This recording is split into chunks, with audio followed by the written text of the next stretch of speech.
Blood stained the pristine linoleum floor of Walter Reed's trauma bay, pooling beneath the heavy combat boots of armed military police. Abigail Hayes already had her coat on, her car keys clutched tightly in her palm, desperate to vanish into the stormy Maryland night. She was supposed to be just a regular civilian nurse now. The covert Black Ops life she had violently abandoned 5 years ago was supposed to be dead and buried. Then the double doors blew open. A 4-star Navy Admiral rushed in, frantic, soaked in freezing rain, completely ignoring the top-tier trauma surgeons swarming the room. His booming, desperate voice echoed through the chaotic ward, shattering Abigail's carefully constructed reality. "Where is Nightbird? I need Nightbird right now!" Rain lashed violently against the reinforced, storm-proof windows of the Walter Reed National Military Medical Center in Bethesda, Maryland. It was a torrential Friday evening downpour, the kind of weather that made the bones ache and kept the emergency department eerily quiet, save for the rhythmic, monotonous hum of the cardiac monitors and the harsh buzzing of overhead fluorescent lights. Abigail Hayes stood at the nurses' station of Ward 4B, meticulously reviewing the final digital charts of her 12-hour shift. At 32, Abigail was the picture of unassuming competence. She wore standard-issue navy blue scrubs, her dark hair pulled back into a tight, practical bun that allowed no stray strands to impede her vision. To the doctors, technicians, and fellow nurses at Walter Reed, Abigail was a highly efficient, somewhat introverted trauma nurse who had transferred in from a quiet VA clinic in the Midwest 2 years prior. She was polite but distant, never joining the staff for post-shift drinks at the local tavern, never oversharing about her personal life in the break room. She existed in the background, a silent, steady machine. That was exactly how she needed it to be. "Hey, Abby," whispered Sarah Jenkins, the charge nurse, leaning over the counter with a steaming cup of awful cafeteria coffee. "Dr. Harrison is throwing another tantrum about the new electronic medical record system in Bay 3. You want to go perform a miracle and calm him down, or shall we just let his blood pressure pop?" Abigail didn't look up from her tablet immediately. She methodically double-checked the dosage of a heparin drip for a post-operative cardiac patient before finally raising her eyes. Her gaze was sharp, an icy, calculating blue that sometimes made her colleagues unconsciously take a step back. "Let him pop, Sarah. His shift ended 20 minutes ago. If he can't figure out a drop-down menu by now, natural selection needs to take its course." Sarah chuckled, taking a sip of the bitter coffee. "You are ice-cold, Hayes. Seriously, nothing rattles you. We had a guy code twice this morning. Blood everywhere. And you looked like you were buttering toast while you pushed the EPI." "Just doing the job," Abigail replied softly, turning off the tablet and placing it neatly in the charging rack. If they only knew, Abigail thought to herself. Dealing with a hemorrhaging spleen in a sterile, brightly lit American hospital was a vacation. It was a luxury compared to patching up shrapnel wounds in the pitch-black, suffocating dust of an underground bunker in Aleppo, while mortar fire shook the earth above. It was a breeze compared to performing a field tracheotomy with a combat knife and a plastic tube while hostile forces closed in on her exfiltration point. 5 years ago, Abigail Hayes did not exist. Back then, she was known only by her operational call sign, Nightbird. She had been the lead trauma medic for an elite, unacknowledged Tier 1 element operating under the Joint Special Operations Command, JSOC. Her team didn't exist on paper.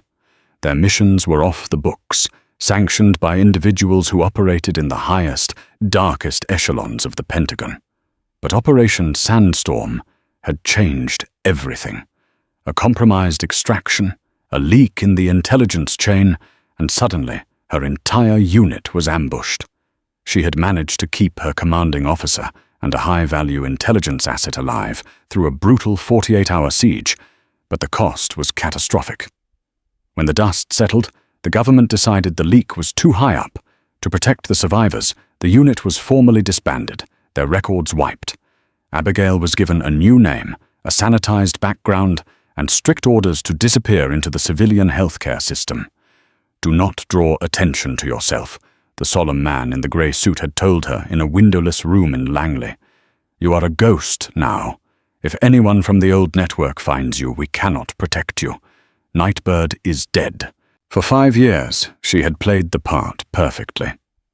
Abigail glanced at the digital clock on the wall. 19:05. Her shift was officially over. She rolled her shoulders, trying to release the deep-seated tension that permanently resided in her upper back. "I'm heading out, Sarah," Abigail said, logging out of the terminal. "The tempest outside is only getting worse, and I'd like to beat the Beltway traffic before the roads completely flood." "Drive safe, Abby.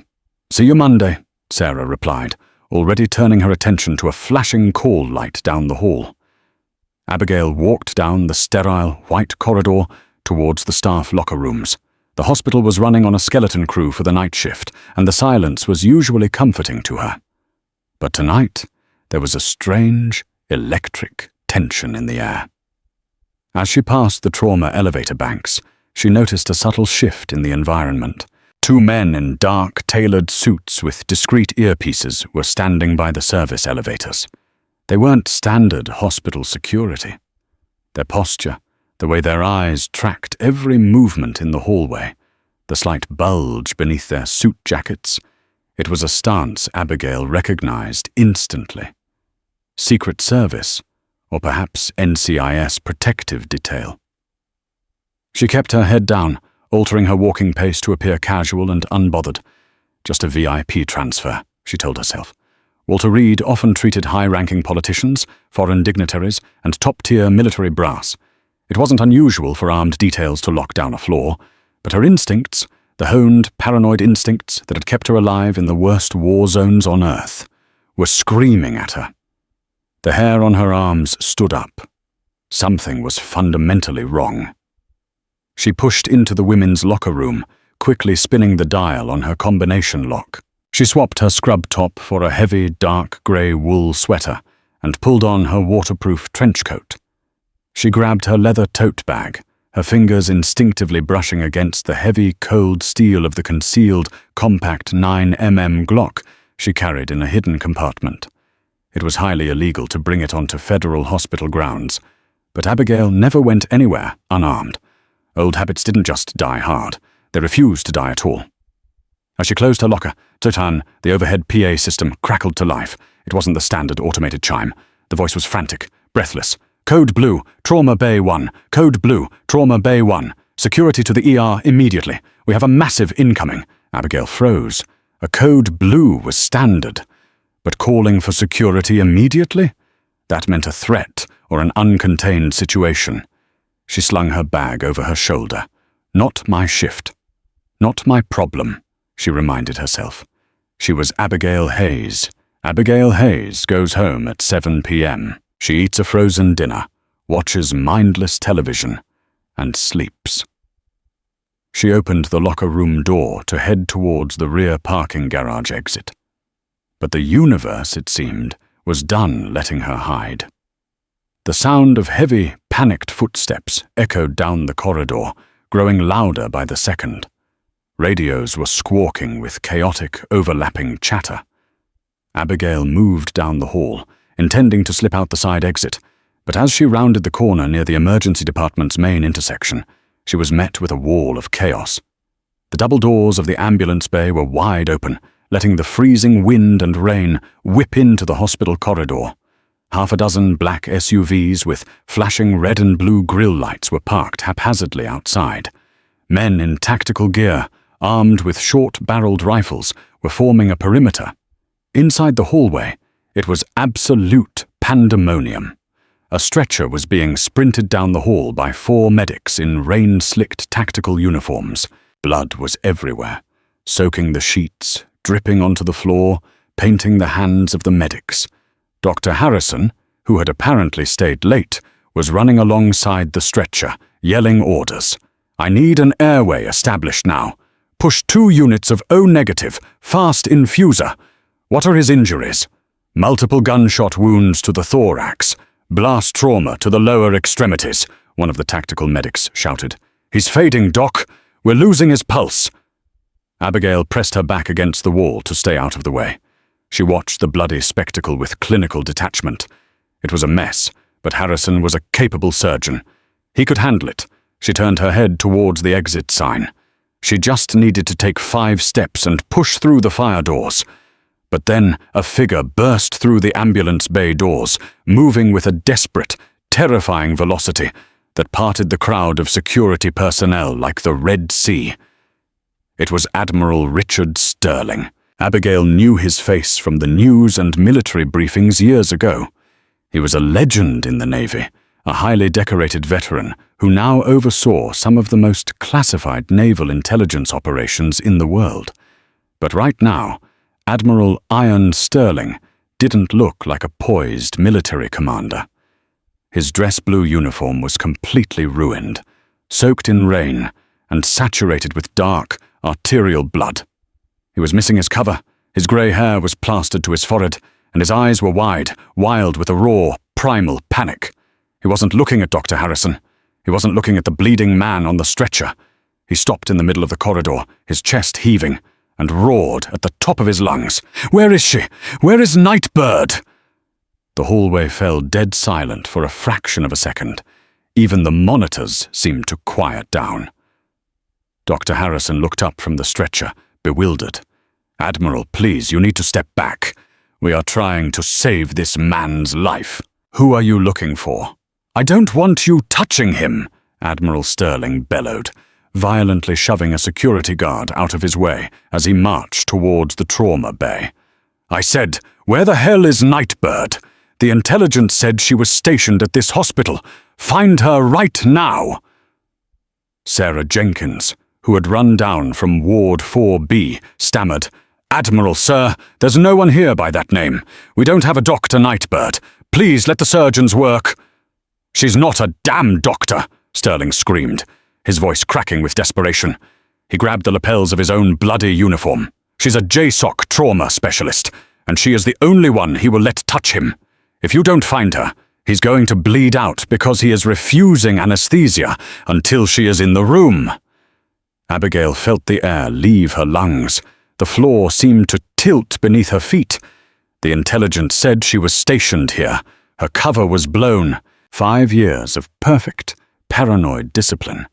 5 years of looking over her shoulder, erased in an instant. Her mind raced through the implications. If Sterling knew where she was, who else knew? Were Russian operatives waiting in the parking garage? Was her apartment already compromised? She needed to run. Every survival instinct she possessed screamed at her to turn around, walk out the fire doors, steal a car, and vanish into the night. She had a go-bag hidden in her trunk with fake passports and $50,000 in cash for exactly this scenario. She took a step towards the exit. "Hold him down!" Dr. Harrison suddenly shouted from inside the trauma bay. Through the glass windows of the bay, Abigail saw the bloody figure on the stretcher suddenly convulse. Despite the catastrophic injuries, the patient was fighting the doctors. A bloodied hand shot out, grabbing Dr. Harrison by the throat. "Get off me!" A weak, raspy, but terrifyingly familiar voice choked out. "I said, no locals. Nightbird. Get Nightbird." Abigail froze. Her hand hovered over the push bar of the exit door. She knew that voice. It was older, strained with agony, and bubbling with fluid in the lungs. But she knew it. It was the voice that had guided her through the darkest night of her life in Aleppo. It was the voice of the man who had taken a bullet to the shoulder to drag her out of a collapsed building. It was Commander David Shepard, her old team leader, the man she was told had died in a helicopter crash 3 years ago. He was alive, and he was dying on a table 10 yards away. Abigail slowly lowered her hand from the door. She closed her eyes for one brief, agonizing second, saying goodbye to the quiet, peaceful life of Abigail Hayes. She opened her eyes, the icy blue returning, sharper and colder than ever before. She unbuttoned her heavy trench coat, letting it slide off her shoulders and drop to the floor, revealing her scrubs. She dropped her leather tote bag. She took a deep breath, letting the adrenaline flood her system, welcoming the familiar, razor-sharp focus of the battlefield. She stepped away from the wall and walked directly into the center of the chaotic hallway. "Stand down, Admiral!" A loud, authoritative female voice cut through the noise. The entire corridor turned to look. Dr. Harrison, Sarah Jenkins, the tactical medics, and the Secret Service agents all stared in shock at the quiet, unassuming nurse from Ward 4B. Admiral Sterling spun around, his chest heaving. He stared at the 32-year-old woman walking toward him. His eyes scanned her face, recognizing the unyielding, battle-hardened glare that didn't match her civilian scrubs. "Abby? What are you doing?" Sarah whispered, horrified. "Get back, they have guns!" Abigail ignored her. She walked straight up to the 4-star Admiral, stopping mere inches from him. She didn't salute. She didn't flinch at the blood covering his uniform. "You're blowing my cover, Admiral," Abigail said, her voice terrifyingly calm, carrying a deadly weight that made the heavily armed tactical medics instinctively straighten up. Sterling let out a breath that sounded like a sob. "Nightbird, thank God." "Who the hell did this to him?" Abigail demanded, gesturing to the trauma bay. "It was an ambush in DCA hit squad," Sterling whispered rapidly, his authoritative facade crumbling. "They knew his route. They knew everything. He took 3 rounds to the chest, protecting the package. We couldn't take him to a black site. It was too far. He ordered us to bring him here. He said you were here." Dr. Harrison, still struggling to break Shepard's grip in the trauma room, yelled through the open door. "Nurse Hayes, have you lost your mind? Security, remove her!" Abigail didn't look at Harrison. She kept her eyes locked on the Admiral. "You realize what this means, Sterling. If a hit squad hit Shepard in the middle of DC and he led them here, the hospital isn't secure. My identity is burned." "I know," Sterling said grimly. "I have a heavily armed QRF team 2 minutes out to lock down the entire block. But right now, he's drowning in his own blood, and he will literally snap that surgeon's neck before he lets a stranger put him under. You need to save him, Nightbird. The intelligence he has in his head is the only thing that can stop what's coming tomorrow morning." Abigail stared at the frantic Admiral for a long moment. She glanced back at the fire exit. Freedom, safety, anonymity. Then she looked at the trauma bay. Loyalty, duty, family. "Clear the room," Abigail ordered. It wasn't a request. It was the command of a JSOC operative taking control of a battlefield. Sterling immediately turned to his armed men. "You heard her! Get these civilian doctors out of there! Nobody touches the commander except her!" "Wait, what? You can't do this, Doctor!" Harrison protested as 2 massive tactical operators grabbed him by the arms and physically hauled him out of the trauma bay. Sarah Jenkins stood frozen in terror against the wall, watching the quiet nurse she had known for 2 years transform into a commanding military asset. Abigail walked into Trauma Bay 1. The sterile smell of the room was entirely masked by the heavy, metallic stench of iron and blood. Commander Shepard lay on the table, his chest a mangled mess of crimson. His face was pale, his lips blue from lack of oxygen. He was fighting for every breath, his right hand still clenched in a tight, defensive fist. Abigail stepped up to the table. She reached out and placed her hand gently over his bloody fist. "Stand down, boss," she said softly. "I've got the con." Shepard's bloodshot, pain-filled eyes rolled toward her. A faint, bloody smile cracked his lips. "Took you long enough, Nightbird." His eyes rolled back, his grip relaxed, and the heart monitor next to his head flatlined, emitting a piercing, continuous scream. "All right," Abigail said, her voice dropping to a deadly, focused whisper as she grabbed a scalpel from the surgical tray. "Let's go to work." The piercing, continuous scream of the heart monitor was a sound Abigail Hayes had heard 1,000 times, but tonight it felt personal. It sliced through the tense air of Trauma Bay 1 like a physical blade. "Miller," Abigail barked, pointing her bloody scalpel at the closest tactical medic.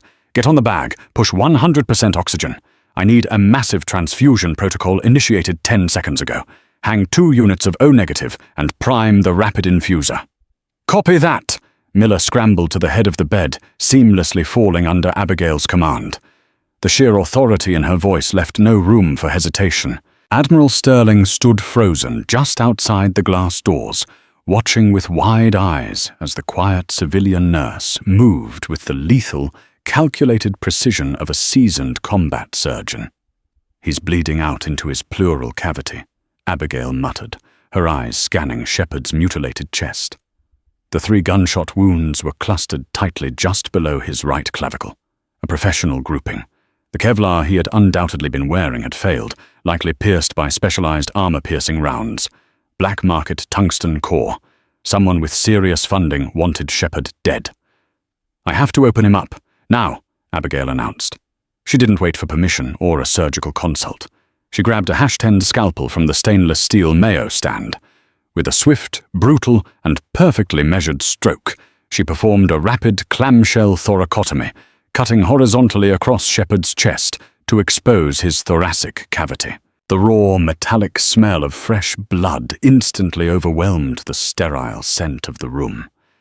It was a desperate, horrific procedure, the kind only performed in the absolute most dire, last-ditch scenarios.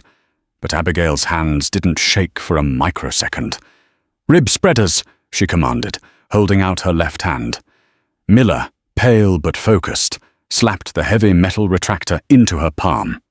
Abigail cranked the chest open, ignoring the sickening crunch of cartilage. She plunged her bare, gloved hands directly into the pooling blood inside Shepard's chest, her fingers desperately searching for the source of the catastrophic hemorrhage. "Come on, David," she whispered, her voice a low, fierce hiss. "You didn't drag me out of the rubble in Syria just to die on a table in Maryland. Stay with me." Her fingers brushed against a torn pulmonary vein. She grabbed a pair of DeBakey forceps and clamped it shut, temporarily stemming the torrential flow. "I've got the bleeder," she said, her breath fogging her surgical mask. "But his heart is empty. He needs volume, Miller. Squeeze those bags." "Pushing fluids now. EPI is in," Miller shouted over the din of the alarms. Abigail reached into Shepard's chest cavity, wrapping her right hand around his still, flaccid heart. She began manual internal cardiac massage, squeezing the organ rhythmically, forcing the remaining blood to circulate to his brain. 1, 2, 3, squeeze. 1, 2, 3, squeeze. 10 agonizing seconds passed, then 20. The monitor remained a flat, unforgiving green line. Outside the glass, Admiral Sterling bowed his head, his hands gripping the window frame, so hard his knuckles turned white. "Don't you quit on me, Commander," Abigail growled, increasing the force of her compressions. "Don't you dare!" Suddenly, under her palm, she felt a flutter. It was weak, erratic, but it was there. A localized fibrillation. "Internal paddles," she yelled. Miller slapped the sterile, spoon-like defibrillator paddles into her hands. "Charge to 20. Clear!" She shocked the heart directly. Shepard's body jolted violently on the table. Abigail held her breath, staring at the monitor. The green line jumped, spiked, and then settled into a rapid, thready, but regular rhythm. Beep, beep, beep. "We have a pulse," Miller gasped, wiping sweat from his forehead. "Sinus tachycardia. Blood pressure is 60/40 and climbing." Abigail let out a long, slow exhale, stepping back from the table. She quickly packed his chest with sterile gauze to maintain pressure on the clamped vein. He's stabilized for now, but he needs a vascular surgeon to repair that vein permanently. And he needs it in a proper OR, not a trauma bay. Admiral Sterling pushed through the doors, ignoring the horrific sight of Shepard's open chest. "You did it! Nightbird, you actually did it!" "Save the medals, Admiral," Abigail snapped, stripping off her bloody gloves. Why was a Tier 1 commander carrying high-value intelligence through downtown DC without a full armored detail? Sterling looked incredibly old in that moment.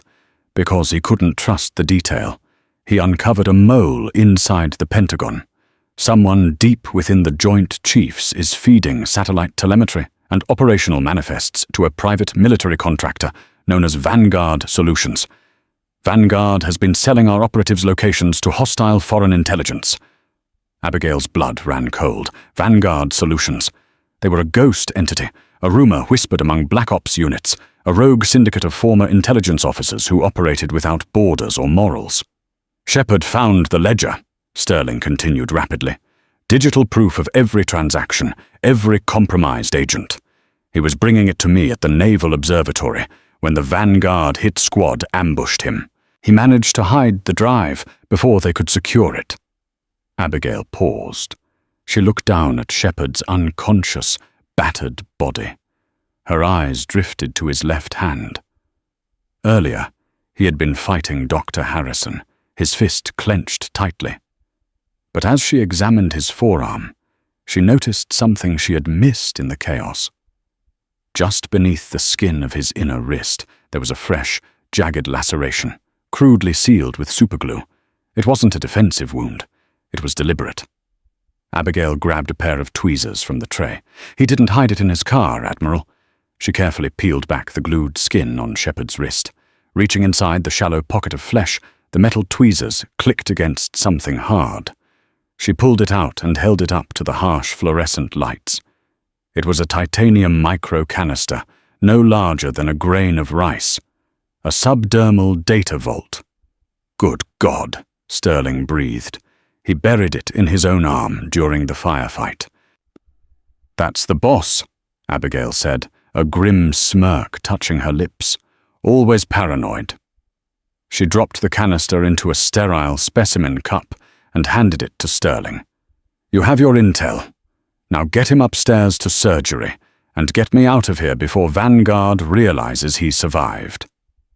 Before Admiral Sterling's fingers could even close around the plastic cup, the trauma bay was plunged into absolute darkness. The heavy, monotonous hum of the hospital's main power grid died instantly. For 3 terrifying seconds, there was nothing but the sound of the raging storm outside and the panicked shouts of the nursing staff echoing down the corridors. Then, with a heavy thud, the backup generators kicked in. Emergency lighting bathed the hallway and the trauma bay in a harsh, sickly amber glow. The heart monitors rebooted, running on internal batteries. What the hell was that? Miller asked, his hand instinctively dropping to the sidearm, holstered on his tactical vest. Abigail's eyes darted to the digital clock on the wall. It was dead. She looked out the window of the trauma bay. The streetlights on Rockville Pike, usually visible through the rain, were completely dark. That wasn't a weather-related outage, Abigail said, her voice dropping to a deadpan, mechanical calm.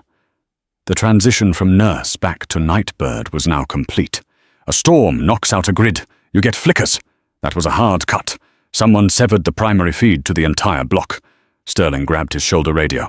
Viper Actual, this is Gold Eagle. Sitrep on the power grid. Where is my QRF? Static hissed through the speaker. Then a calm, professional voice replied. Gold Eagle, this is Viper 1. The storm knocked out a substation. We have a heavy QRF element arriving at the loading dock now. Bring the package and the VIP down to sub-level 2 for immediate armored extraction. Sterling let out a sigh of relief. Copy that, Viper 1. We are moving to sub-level 2. He looked at Abigail. We're good. My JSOC reinforcement team is here. Abigail didn't move. She stared at the radio on Sterling's shoulder, her mind racing, analyzing the brief transmission. Admiral? Abigail said quietly. Ask Viper 1 what the current DEFCON protocol is for a code black extraction. Sterling frowned, confused by the request. Nightbird, we don't have time for a pop quiz. Ask him, Sterling, Abigail hissed, her eyes blazing with an intensity that made the Admiral flinch. Sterling pressed the transmit button. Viper 1, authenticate. What is the protocol for code black extraction? Silence stretched over the radio for a long, agonizing 5 seconds. Gold Eagle, protocol is immediate lockdown and secure the perimeter. Abigail stepped back from the bed, the blood draining from her face. They're compromised. What? Sterling asked, staring at the radio. How do you know? Because JSOC doesn't use the term code black for an extraction, Abigail explained rapidly, her eyes scanning the room for weapons, for exits, for any tactical advantage. That's a Hollywood term. A real JSOC operator would have known the question was a trap and responded with the daily challenge coin cipher. Whoever is on the other end of that radio is not your quick reaction force. Sterling stared at the radio in horror. Vanguard! They hacked your encrypted frequency, Abigail said, grabbing a roll of medical tape and tossing it to Miller. Miller, secure the boss's chest dressings. Tight! We are moving him! Moving him where? Dr. Harrison, who had peeked his head back into the hallway when the power cut, yelled frantically, He'll die if you take him off these monitors.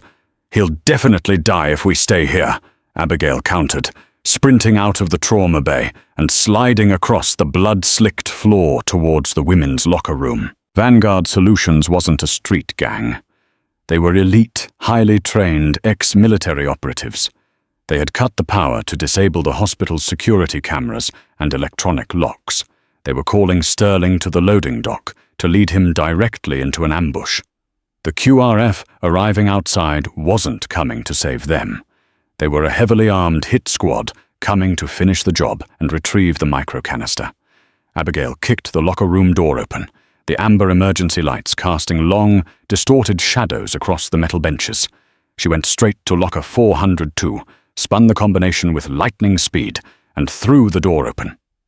She bypassed her civilian coat and reached into the false bottom of her leather tote bag. Her hand wrapped around the textured grip of her Glock 19. She pulled it out, racking the slide with a sharp, satisfying clack that echoed loudly in the quiet room. She grabbed 2 spare extended magazines, shoving them into the pockets of her scrubs. She caught her reflection in the small mirror taped to the inside of her locker door. The soft, unassuming nurse from Ward 4. B was gone. The woman staring back at her had cold, dead eyes, the eyes of an apex predator who had just been backed into a corner.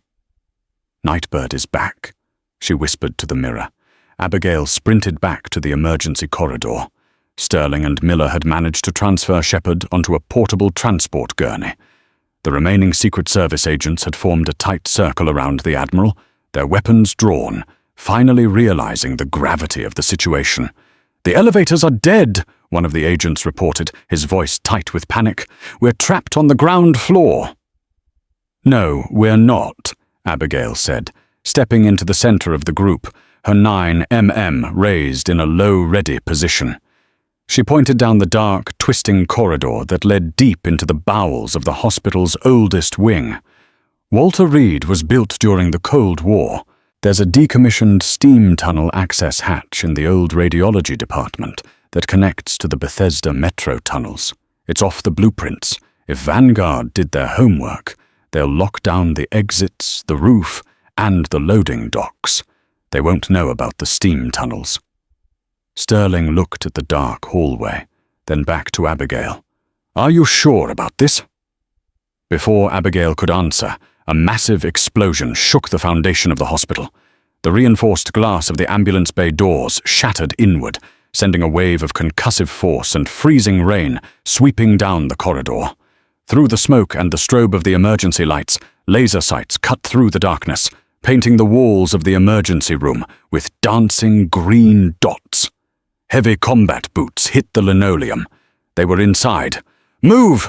Abigail screamed, raising her weapon towards the smoke. "Get him down the hall, now!" The concussive wave from the breached ambulance bay sent a shower of tempered glass cascading across the linoleum, sounding like thousands of icy wind chimes in the suffocating darkness. The amber emergency strobes cut through the settling concrete dust, revealing 4 silhouettes moving with terrifying, practiced synchronization. These weren't street thugs. They were Vanguard Solutions. They moved in a flawless diamond formation, the green laser sights of their suppressed SIG MCX rifles sweeping the corridor, cutting through the smoke like predatory eyes. "Go, go, go!" Abigail roared, her voice echoing over the chaotic din. She shoved the heavy transport gurney forward, the wheels squeaking in protest as Miller and Agent Collins, one of Sterling's Secret Service detail, took the lead, sprinting down the twisting labyrinth of Walter Reed's oldest wing. Abigail didn't run with them. She dropped to a tight crouch behind the overturned nurses' station in Ward 4B, using the heavy reinforced steel counter as cover. She needed to buy them time. If Vanguard caught them in the open hallway, it would be a slaughter. The lead Vanguard operative stepped into the intersection, his rifle raised. He wore unmarked black tactical gear, a ballistic helmet, and panoramic night vision goggles. He was a phantom, designed to kill efficiently and quietly. But Abigail Hayes was Nightbird. She didn't hunt in the light. She owned the dark. She took a slow, measured breath, letting her heart rate drop despite the adrenaline screaming through her veins. She raised her Glock 19, resting the polymer frame against the edge of the counter. She didn't aim for the heavy ceramic trauma plates on his chest. She aimed for the soft, vulnerable gap just beneath his helmet line. Crack, crack. 2 suppressed 9mm rounds spat from her weapon. The lead operative's head snapped back violently, a mist of crimson spraying against the white plaster wall behind him. He collapsed instantly, his rifle clattering uselessly to the floor. "Contact front! Suppressing!" a heavily accented voice barked from the smoke. Instantly the wall above Abigail's head disintegrated.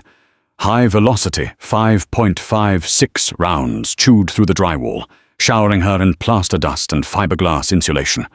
The sheer volume of fire was deafening, a relentless metallic hammering that forced her to press her cheek against the cold floor.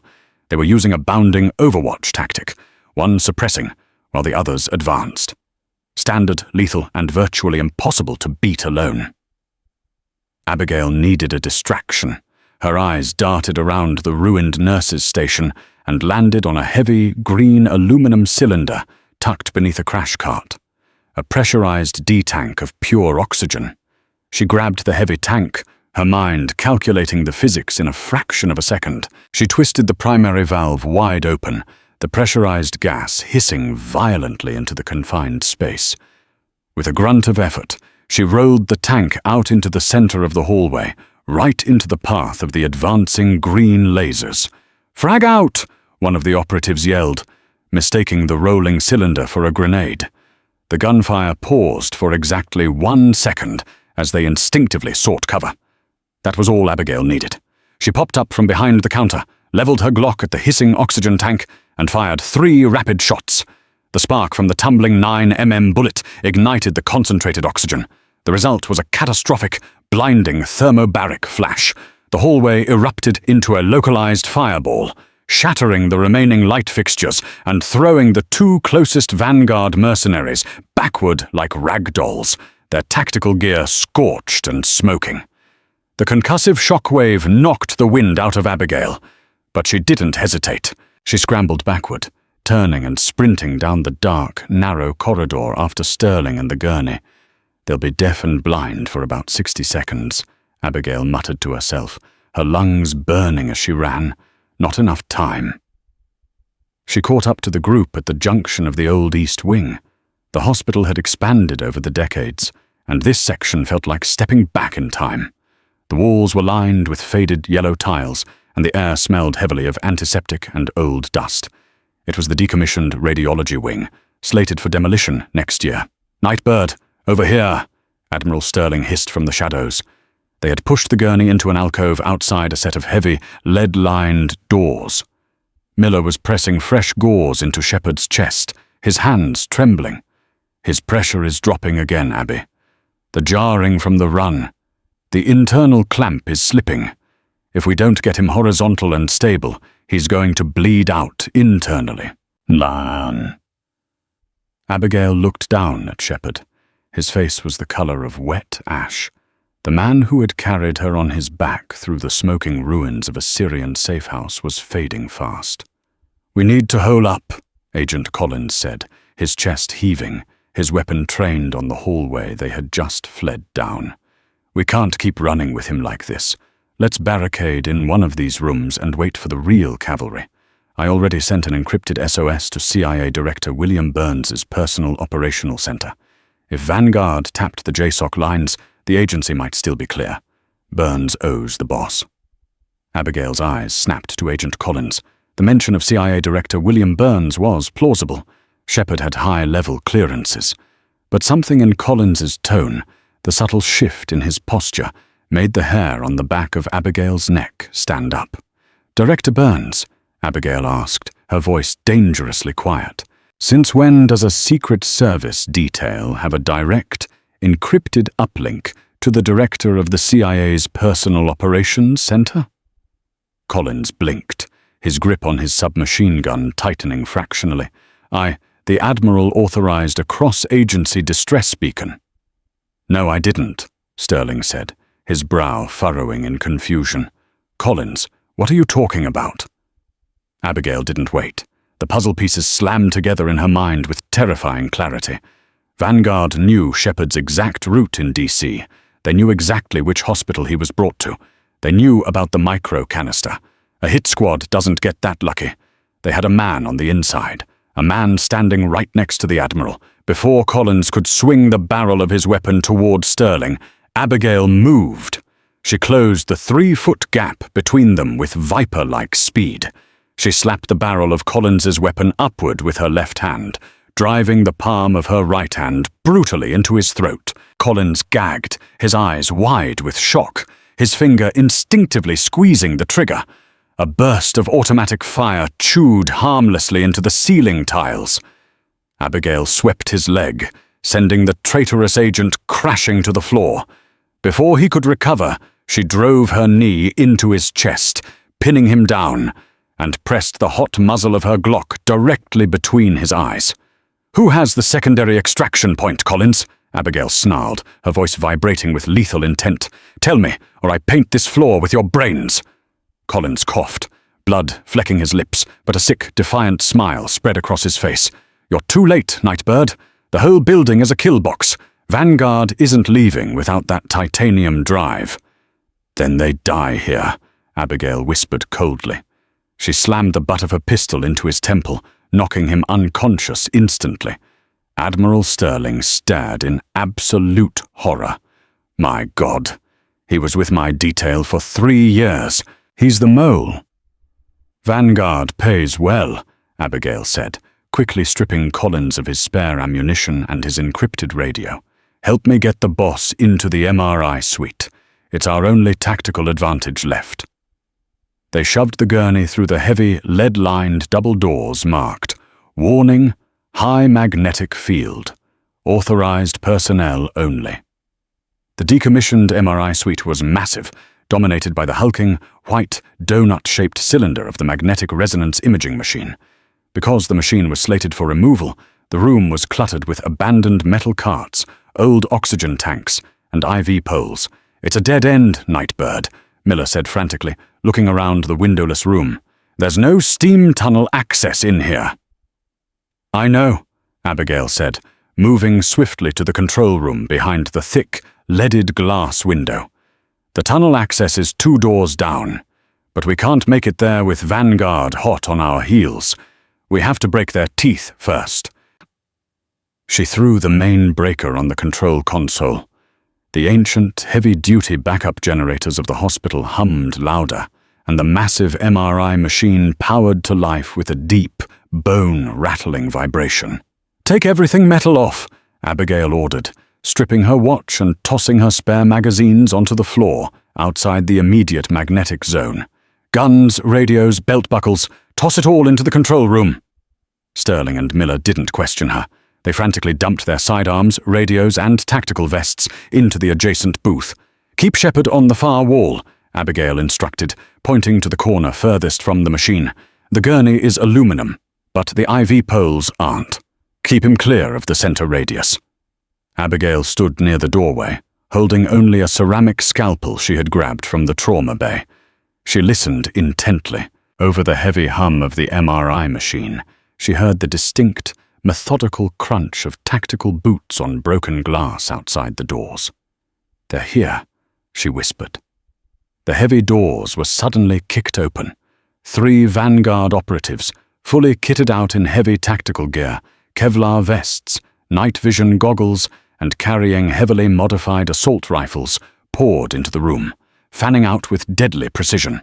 "Target sighted!" the lead operative yelled, raising his rifle toward Abigail.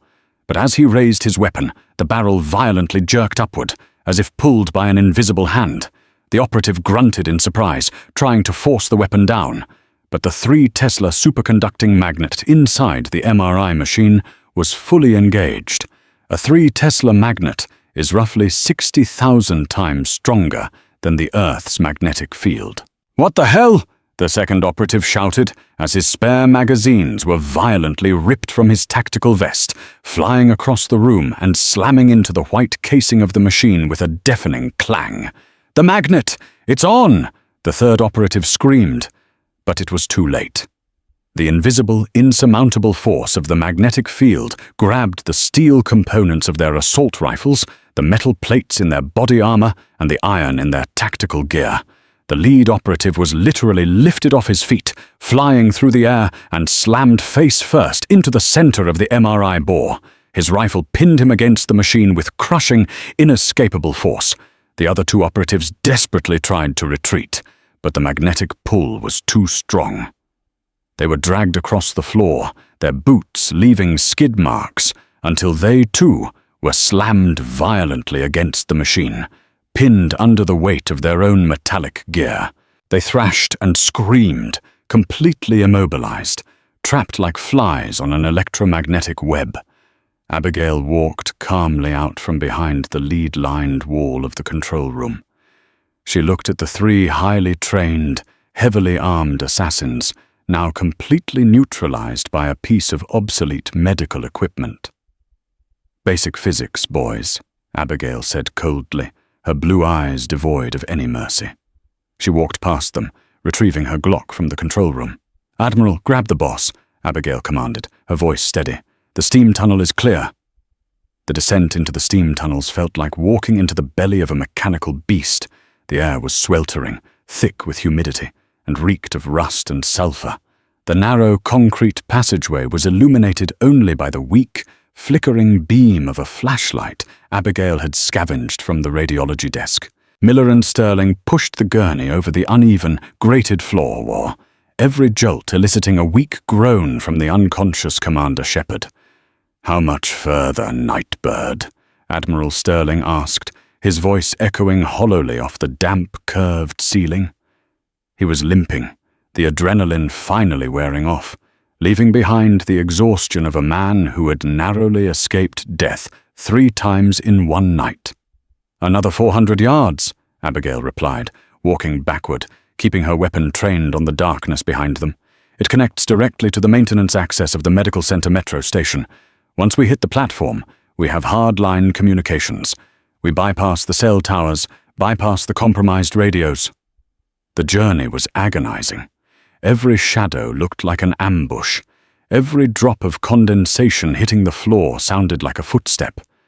Abigail's muscles screamed in protest, but her mind was locked into the singular, uncompromising focus of a JSOC operator. She wasn't a nurse anymore. She was the shield keeping her commander alive. Finally, the tunnel began to incline, and the heavy, humid air was replaced by the cool, stale draft of the subway system. A heavy steel maintenance door loomed ahead. Abigail stepped forward, inspecting the lock. It was an old, heavy-duty deadbolt. She didn't have lockpicks.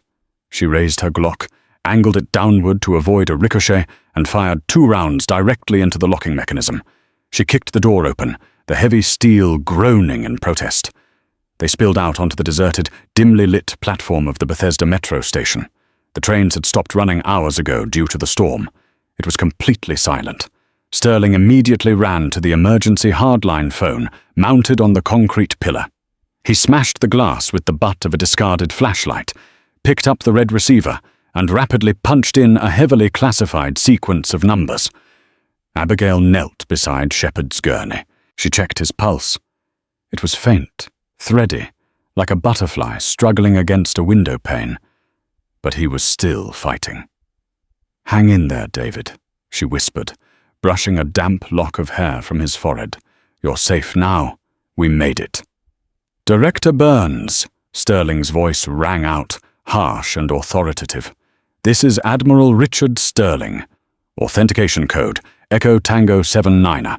I have a compromised asset, a priority medical evac, and a hostile element inside Walter Reed.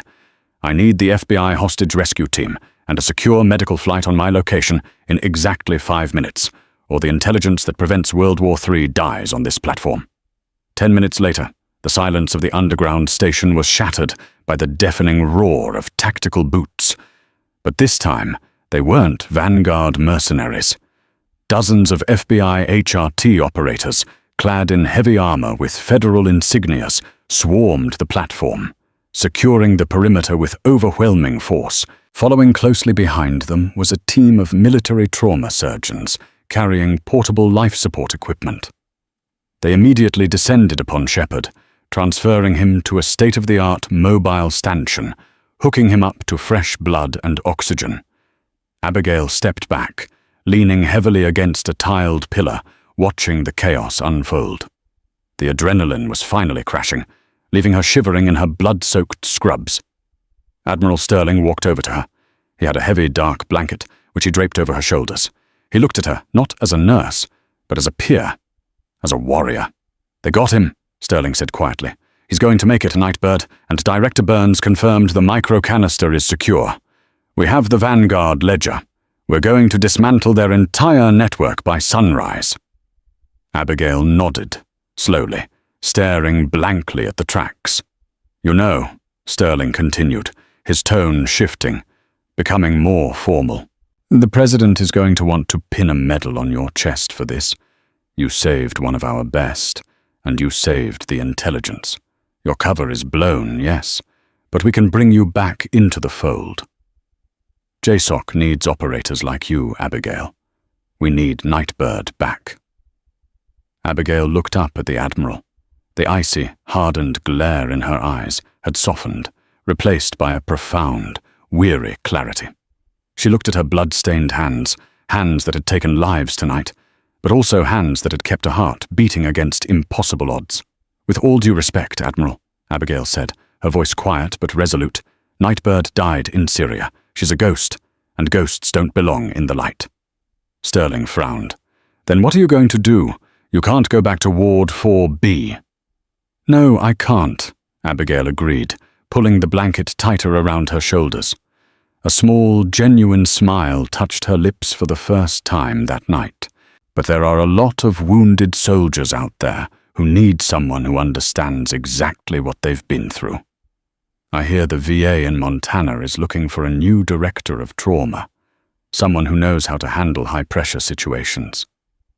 Sterling stared at her for a long moment, then chuckled softly, a sound of deep respect.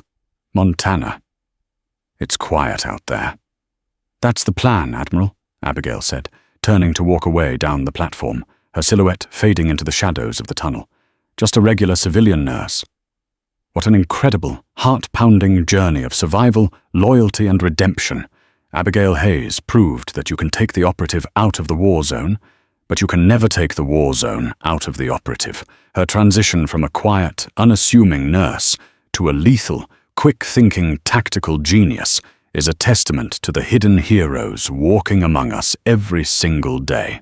If you found yourself on the edge of your seat as Abigail outsmarted the Vanguard operatives and used an MRI machine to save Commander Shepard, you won't want to miss our next story. If you loved this intense, real-life inspired military thriller, please hit that like button. Share this video with your friends who love action-packed drama, and subscribe to the channel for more incredible stories of hidden identities and ultimate courage. Drop a comment below. Would you have realized the Secret Service agent was a mole? Let me know.